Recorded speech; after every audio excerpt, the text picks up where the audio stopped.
হে ডিপ্লোমাবাসী, তোমাদের কি অবস্থা? তোমাদের সিয়াম ভাই আজকে তোমাদের জন্য নিয়ে এসেছে কেমিস্ট্রি 1, একদম 100% একটা প্রশ্ন, যে বাফার দ্রবণের ক্রিয়া কৌশল বর্ণনা করো। এটা কিন্তু একদম 100% শিওর এবার সেমিস্টার ফাইনালে আসবে। সো তোমরা একটু ভালোভাবে বোঝার চেষ্টা করো, যে আমি তোমাদের কিভাবে বোঝানোর চেষ্টা করি। যে মানে বাফার দ্রবণ সাধারণত দুই প্রকার, একটা অম্লীয় বাফার দ্রবণ, একটা ক্ষারীয় বাফার দ্রবণ। এই বাফার দ্রবণের জন্য মানে একটা বাফার দ্রবণ যদি তৈরি করা হয় তার জন্য CH3COOH অর্থাৎ অ্যাসিডিক অ্যাসিড ও সোডিয়াম অ্যাসিটেট অর্থাৎ সোডিয়াম অ্যাসিটেট দ্বারা প্রস্তুতকৃত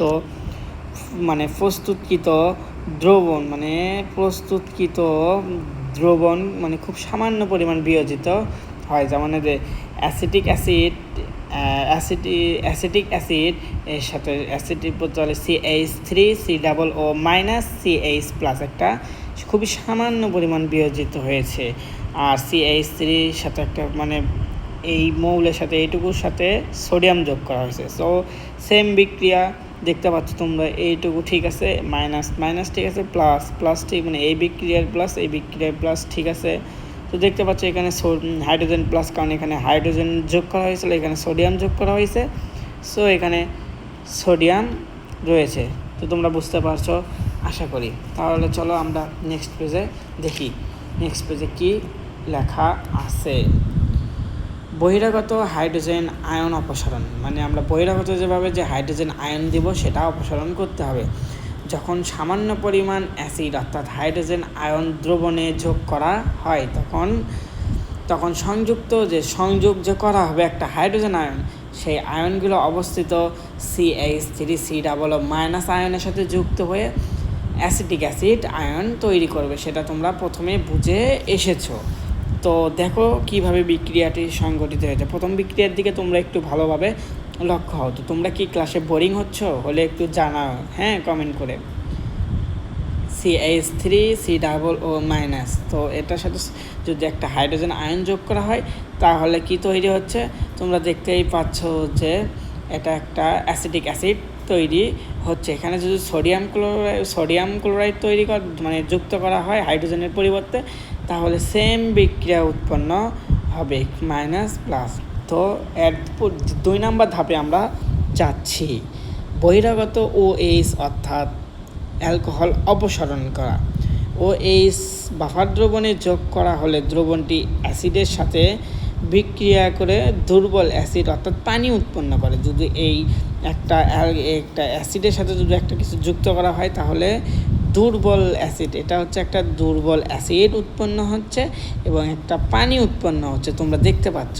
সো আমরা একটা বাফার দ্রবণ বুঝলাম, অর্থাৎ আমরা কি বুঝলাম, ক্ষারীয় বাফার দ্রবণ। এবার আমরা দেখব হচ্ছে যে আমরা দেখলাম অম্লীয় বাফার দ্রবণ, এবার আমরা দেখব ক্ষারীয় বাফার দ্রবণ। ক্ষারীয় বাফার দ্রবণের ক্রিয়া কৌশল।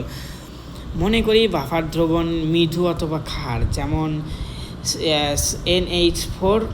NH4OH তার লবণ মানে সোডিয়াম ক্লোরাইড সামান্য সংগঠিত করে। তো তোমরা এই বিক্রিয়া দেখতে পাচ্ছ, এখানে অ্যামোনিয়াম অক্সাইড আছে, অ্যামোনিয়াম প্লাস আর OH মাইনাস সামান্য পরিমাণে বিয়োজিত হয়েছে। তো সেম বিক্রিয়া এখানে NH4 আছে, ঠিক আছে, ভালো কথা, কিন্তু এখানে শুধু ক্লোরিন যুক্ত করা হয়েছে, তাই এখানে এই বিক্রিয়া সেম প্লাস, শুধু এই ক্লোরিনটা ছিল এই পাশে এসে মাইনাস হয়ে গেছে। যেখানে এই পাশে OH যুক্ত করা হয়েছিল, এই OH এসে এখানে মাইনাস আয়নে পরিপূর্ণ হয়েছে, তাই এটা সম্পূর্ণ বিয়োজিত হয়েছে। আশা করি তোমরা বুঝতে পারছো।